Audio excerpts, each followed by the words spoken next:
sommes ici en présence d'une statuette Lobi qui a été remise au Muséum d'histoire naturelle avec une autre, aussi belle d'ailleurs, par la veuve du général Amiel, un grand Havrais, héros de la Résistance.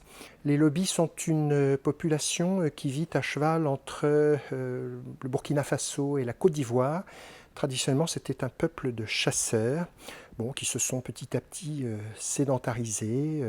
Ce qui est toujours intéressant lorsqu'on regarde une statuette Lobi, c'est de reconnaître qu'elle correspond à un canon très précis, qui est celui en fait de l'esthétique des Lobis, qui n'est absolument pas comparable à celle des voisins Sénoufo par exemple, ou même Bamana.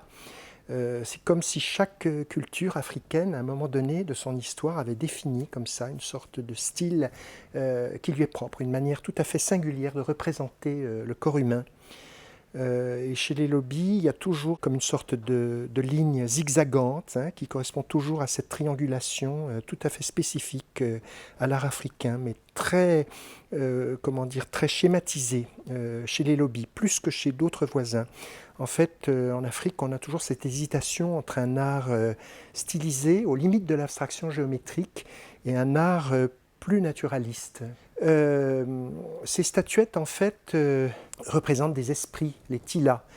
En fait, chez les Lobis, il y avait cette croyance que si l'on était malade, on attribuait en fait tous les maux qui nous arrivent à ces esprits de l'au-delà, qui peuvent être des esprits négatifs. Et on allait consulter une sorte de devin et qui établissait le contact avec le monde des esprits pour s'approprier, en fait pour se favoriser plutôt leur bonne grâce. Et donc l'on sacrifiait à ces esprits rendus visibles sous la forme de petites statuettes en bois afin d'évacuer en fait le mal qui pouvait subvenir dans la vie d'un individu. Ça, c'est un schéma qu'on rencontre assez fréquemment dans les cultures animistes de la vieille Afrique.